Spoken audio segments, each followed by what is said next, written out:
প্রিয় পঞ্চম শ্রেণীর শিক্ষার্থীরা, সুপড়াশোনা করি চ্যানেলের পক্ষ থেকে তোমাদেরকে অনেক অনেক অভিনন্দন। আমরা আজকে গণিতের দশমিক ভগ্নাংশ অধ্যায়ের ৭০ পৃষ্ঠা থেকে আজকে ক্লাস শুরু করছি। তো ইতিপূর্বে অন্যান্য পাঠগুলো যারা দেখোনি, আমরা ভিডিও নিচে প্লে লিস্টের লিঙ্ক দিয়ে দিই, সেখান থেকে তোমরা দেখে নেবে।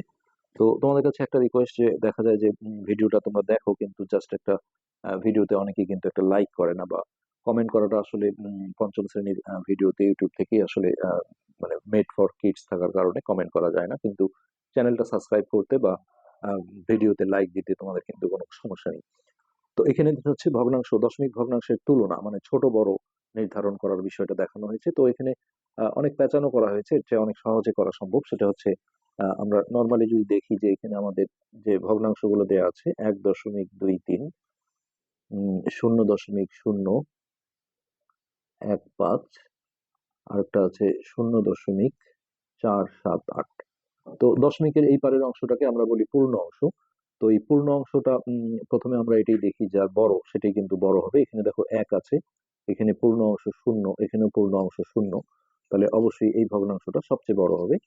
তারপরে পরবর্তী সেকেন্ড কে হবে সেটা দেখার জন্য আমাদের এই ঘরটাকে আমরা বলি দশমাংশ, আর এটা হচ্ছে শতাংশ। আর তারপরে যদি আরো ঘর থাকে, এটা হচ্ছে সহস্রাংশ। তো এবার দেখো দশমাংশের ঘর, এখানে আছে ২, এখানে আছে ০। এটা আসলে বড়ই হয়ে গেছে। এখন আমরা এই দুটোর মধ্যে যদি তুলনা করি, এর দশমাংশ হচ্ছে ০ আর এর দশমাংশ ৪, তাহলে এটা যার দশমাংশ বড় হবে সেটাই বড় হবে, এটা ছোট হবে।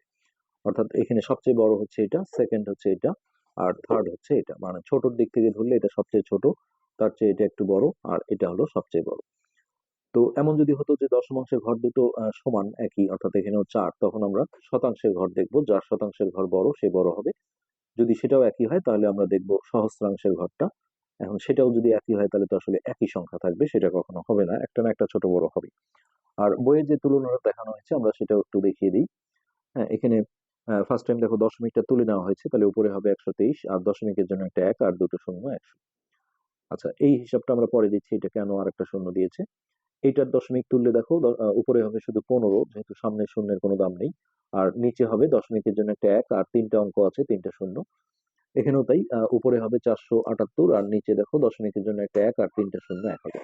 তো এই দুটোর হরই যেহেতু ১০০০ আসছে, হ্যাঁ, মানে হরটা একই করার জন্য, এখানে যেহেতু ১০০ ছিল, তাহলে একটা ভগ্নাংশের লব আর হরকে একই জিনিস দিয়ে গুণ দিলে মানের কোনো পরিবর্তন হয় না।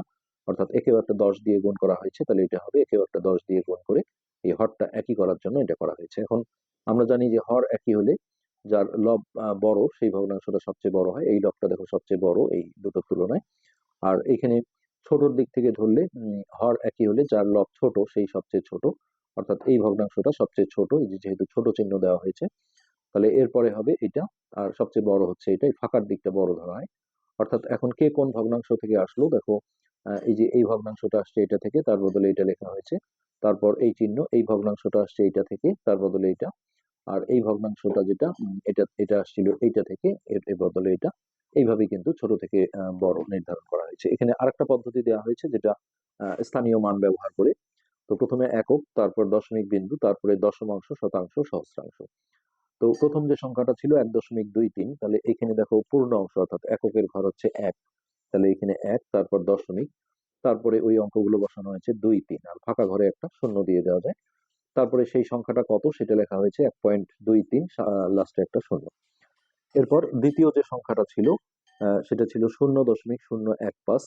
তাহলে এখানে এককের ঘরে থাকবে শূন্য, তারপর দশমিক, তারপরে ০.১৫, এই যে ০.১৫, তারপরে এই সংখ্যাটা লেখা হয়েছে।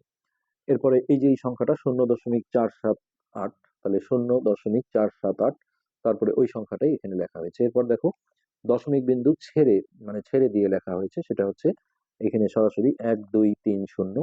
এই যে ১, ২, ৩, ০, এটা একক, এটা দশমাংশ, এটা শতাংশ, সহস্রাংশ। তারপরে এই সংখ্যাটা এখানে তোলা হয়েছে। এটা অনেক পেঁচানো, এটা আমরা মৌখিক ভাবে যেটা দেখালাম সেটাই অনেক সহজ। তারপর এখানে দেখো এই যে ০.০১৫, ০.০১৫, তারপর এই সংখ্যাটা। তারপর এখানে হচ্ছে মানে দশমিকটা ছেড়ে ০.৪৭৮, ০.৪৭৮ এটা। তারপরে এখানে আমরা যে তিনটা সংখ্যা পেলাম, এই যে এই তিনটা সংখ্যা এখানে লেখা হয়েছে।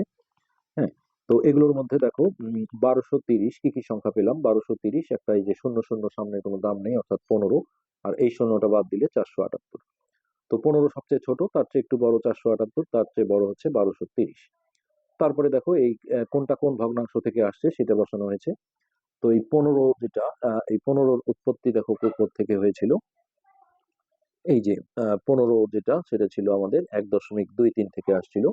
তো যার কারণে এখানে 0.15, সরি এটা না, এই যে এটা থেকে আসছিল এটা।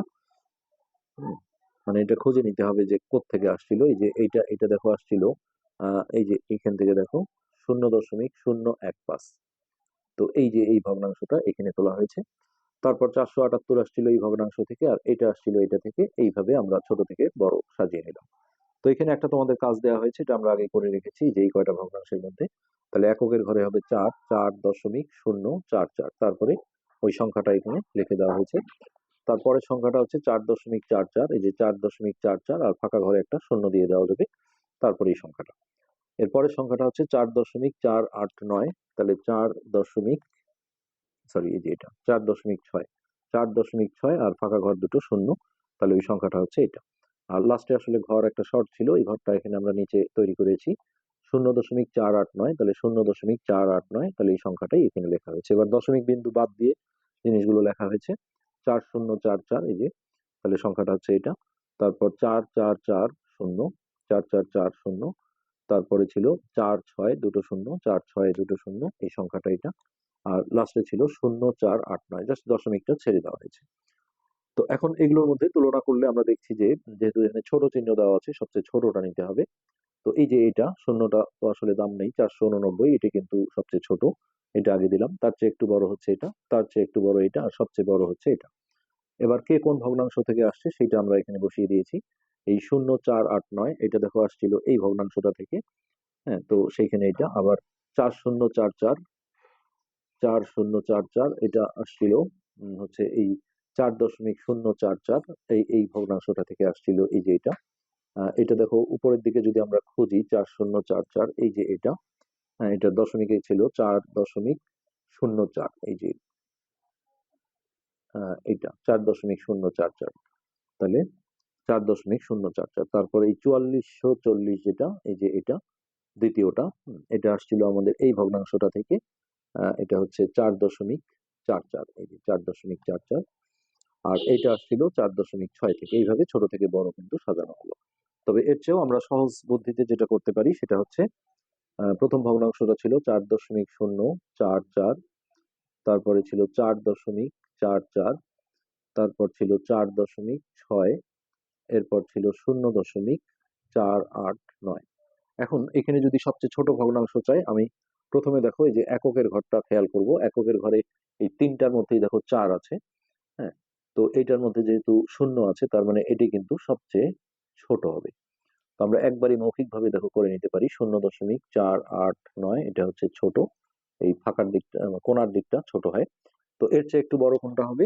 আমরা এইটা আর দেখবো না। এখন দেখো এই তিনটার মধ্যে যদি তুলনা করি, তিনটারই দেখো এককের ঘরে 4 আছে, তখন আমরা দশম অংশের ঘরটা, অর্থাৎ দশমিকের পরের ঘরটা দেখবো। এখানে আছে শূন্য, এখানে আছে 4, এখানে আছে 6। তাহলে এই যার দশম অংশের ঘরটা ছোট সেই হবে ছোট।